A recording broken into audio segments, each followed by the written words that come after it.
So as we moved and as we kind of went along with my husband's plan, I became very resentful, very angry, very upset at this whole thing because it was not my plan. It was not our plan. But as I realized we didn't really have a plan. It all just happened. And that was my first thing that I kind of learned about retirement is you have to have some kind of a plan. But 10 years ago, there really wasn't much out there to even think about planning for retirement. Because you see what I've learned, it's not all about the money. It's all about the other aspects of retirement. I found some interesting statistics that most professional women leave their jobs with a financial plan, but only 5% of professional women leave with a life plan. That's 95% of women leave their profession with no life plan. The other thing I learned is that women who stay home with their children or are entrepreneurs or have some kind of, a little bit different kind of life, they struggle with the empty nest syndrome. Because after those children leave, sometimes gray divorce comes in. Gray divorce is way high, in case you didn't realize that. It is very high in our country. So statistics show that the non-financial aspects of retirement are incredibly important. So I started interviewing women and I started talking about this, and I found out that many women felt the same way as me. No plan, no direction. What am I supposed to do now that I'm all grown up? What's my passion? What's my purpose? And I found out that it sometimes takes 2 to 8 years, let me repeat that, 2 to 8 years to get comfortable with retirement. Wow. And people spend way too much time trying to figure it out after they retired than before. That was one of the other things that we didn't do and that I learned about. So planning for retirement, again, is something that you kind of have it in the back of your mind, but you've got to give it to the forward part of your mind because it'll be here before you know it. Now, there's a lot of you young people sitting here in the room and you're thinking, well, what does that have to do with me as retirement? Well, financially, you better already be on board. You better be starting to do something about it, okay? And then I bet you have a parent. I bet you have a parent that has to deal with retirement or has to deal with, just the aging process. And one day, you all are going to have the talk with them. All right? But it's going to be totally reversed. There's a lot of things that go into retirement.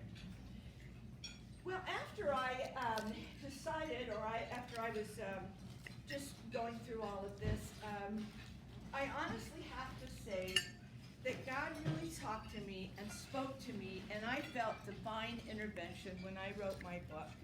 I wrote it in 3 months. I had no ambition, no desire, nothing to write a book. And there I was writing this book, getting it self-published, getting it out on Amazon.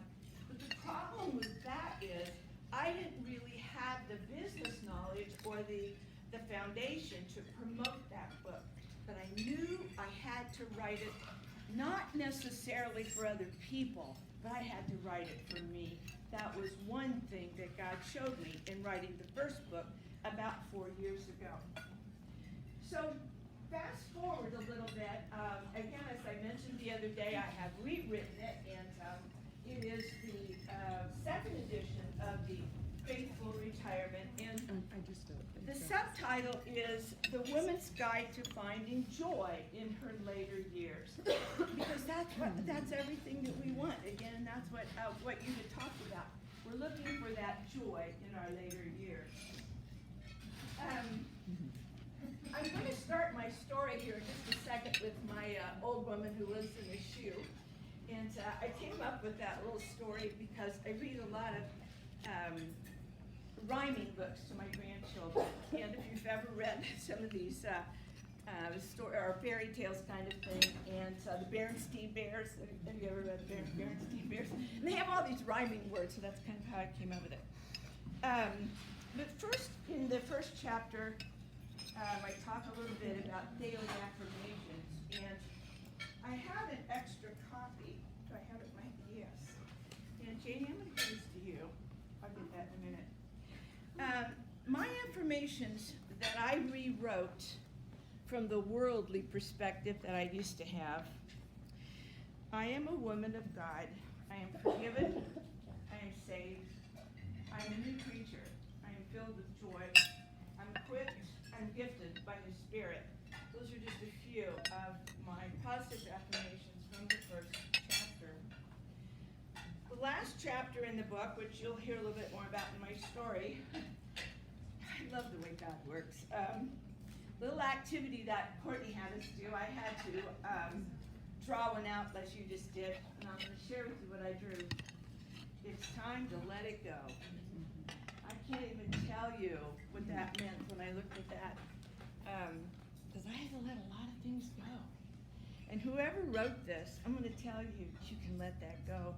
And I've got a lot of tips in here about asking God and getting into His wisdom and His mind about letting those things go. I have a program coming out, and it's called Discover, Decide, and Do.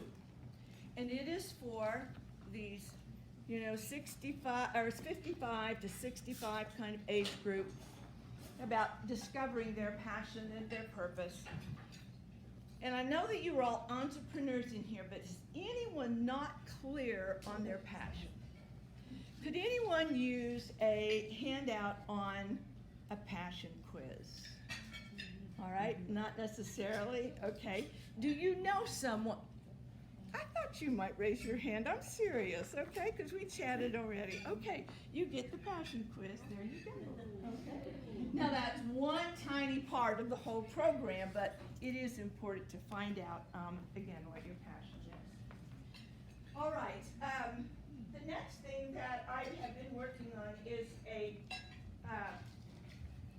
finding your purpose in retirement, but it's about whether you view the world from a worldly perspective or from a biblical perspective.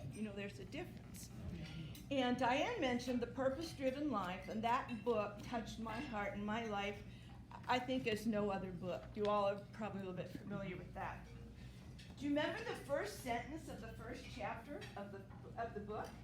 It's not about you. Really? Wow, is it? And that was a very eye-opening thing. So, The Purpose-Driven Life.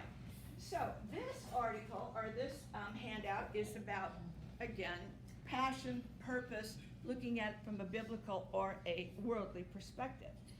But after having been here yesterday with Annette and a little bit about, here's my new cover. Look at it. I love it. Isn't it? It's all colorful. Yes. This is so boring. This is colorful. I loved it. So I'm going to be changing that too. So, all right. Okay. Also on my book, I have had several people, women, use my book for a book club. So I have a list of book club questions or discussions that you can use for the book should you need something, a faith-filled spiritual book for retirement. Make that into a low-content workbook. What's that? Make that into a low-content workbook. Absolutely. Would you like my discussion questions? You may have them. You win the prize. You win the prize. Okay. Perfect. Absolutely. I hadn't thought about that. That's fantastic. All right. Okay, that's a little bit about my story, a little bit about what I've got going on, and I'm going to need my glasses there. I'm going to do a little bit of from memory, but also a little bit of reading from my book. So, you've all been very familiar with the book. There was an old woman who lived in a shoe. She had so many children, she didn't know what to do. So she fed them some broth and plenty of bread, and she patted them all gently and sent them to bed. Jan, I wanted to live video this. Would you let me? Yes. Make you start over, I forgot. Does that mean I can't move around? I mean, you can move around. Oh, okay. I just wanna. Oh, all right, perfect. Push the wrong button. Techno savvy. Okay. There was an old woman who lived in a shoe. She had so many children, she didn't know what to do. So she gave them some broth and plenty of bread, and she kissed them all gently, and she sent them to bed. Then she went to her chair to rest. But the same thoughts kept running through her head. Empty nest, empty desk, and the question, what's next?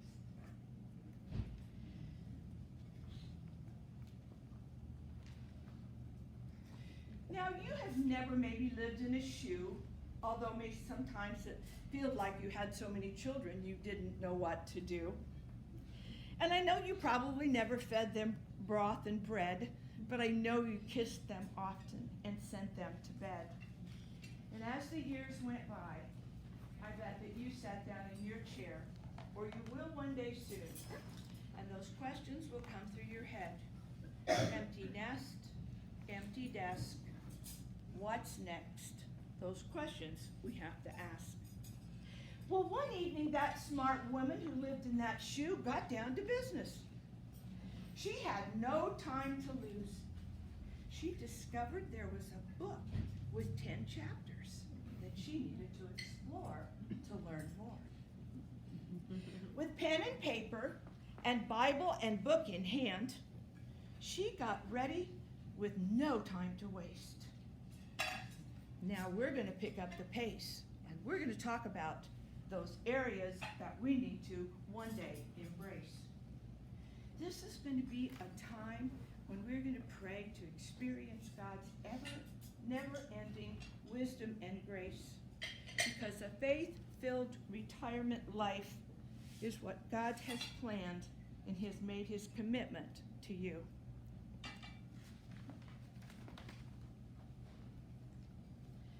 Chapter 1, your identity. Who will you be?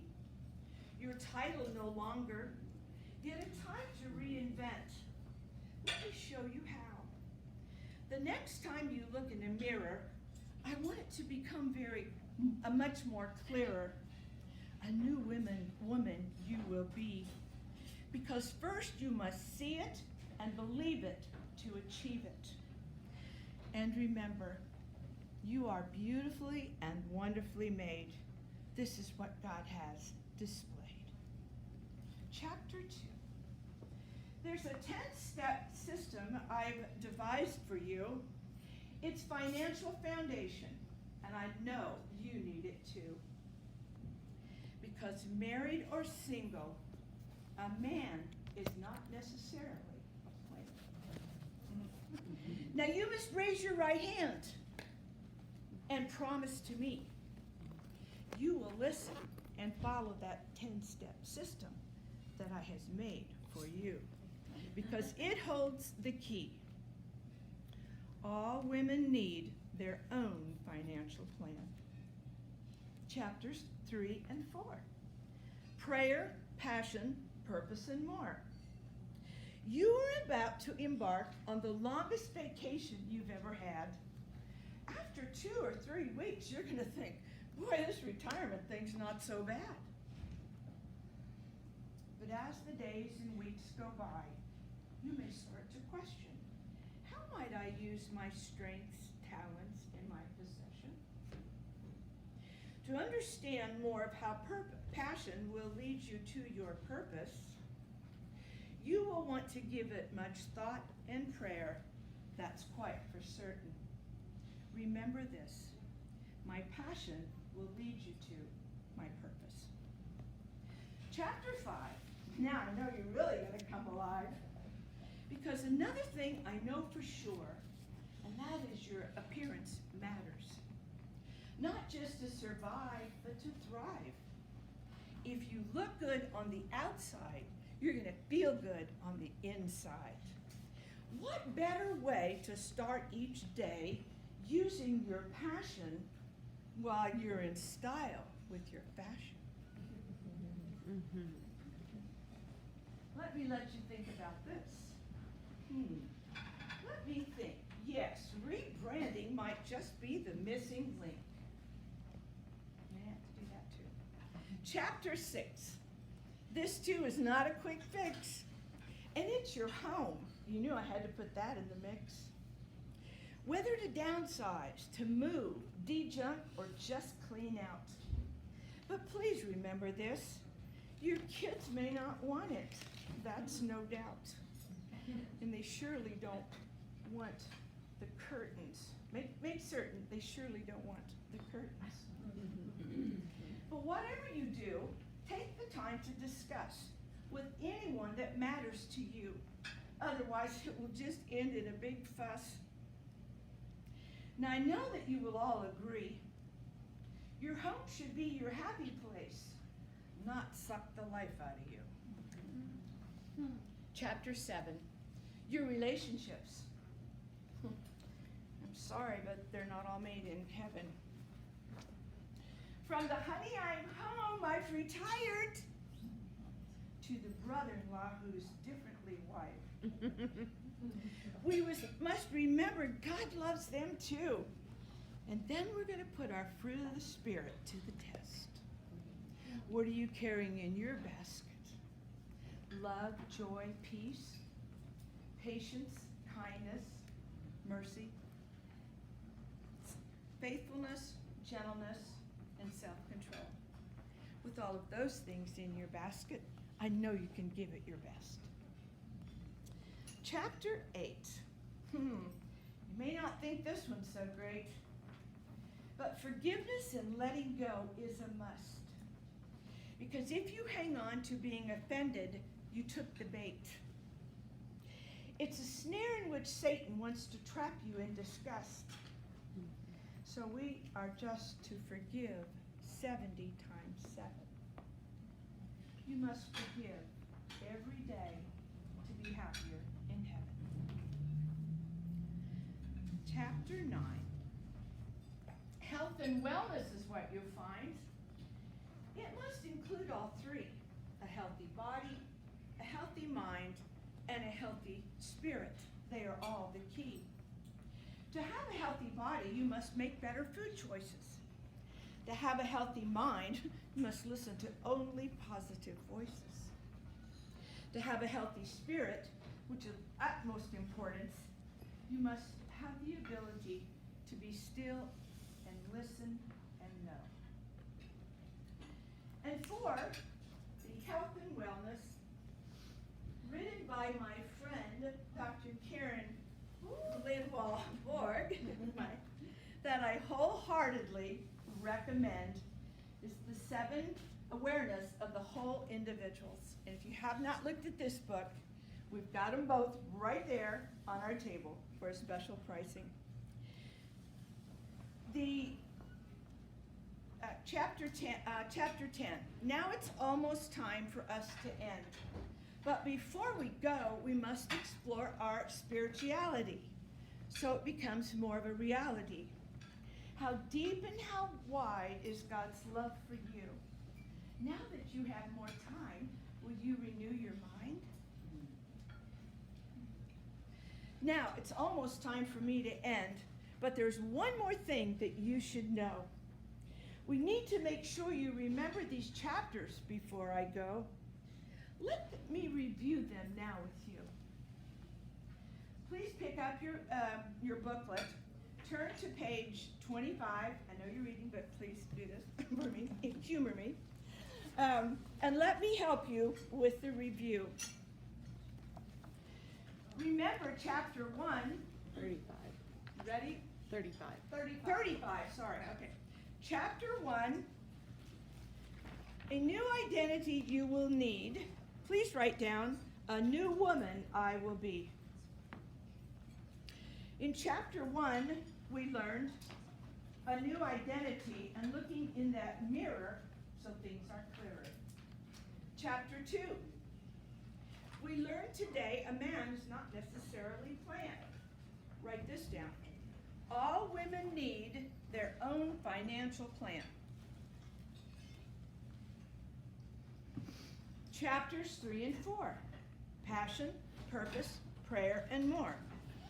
This is where we're going to be able to choose what strengths, talents, and spiritual gifts we are to use. Please write down, my passion will lead me to my purpose, and I bet you remember the rest, in style and fashion. Thank you. Chapter 7, relationships are plenty. Peggy, Sue, Arnie, and little Jenny, they may all put you to the test. But with the fruit of the Spirit in you, you will do your best. Please write down, the fruit of the Spirit in me, I will do my best. Chapter 8, forgiveness is always better than hate.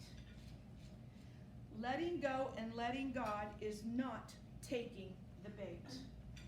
Please write down, let it go and let God.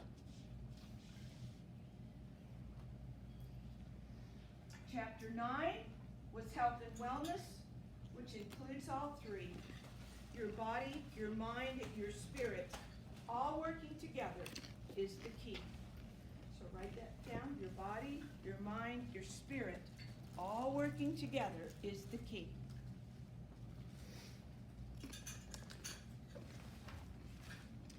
Chapter 10 is spirituality. It's so important that we gave its own category. We're at our age, going deeper in our faith is not just important, it's mandatory. Because just sitting in church on Sunday mornings may not be enough to heed the Spirit's warnings. But now, what about you? Yes, as an entrepreneur, you may stay. But listen to what I have to say.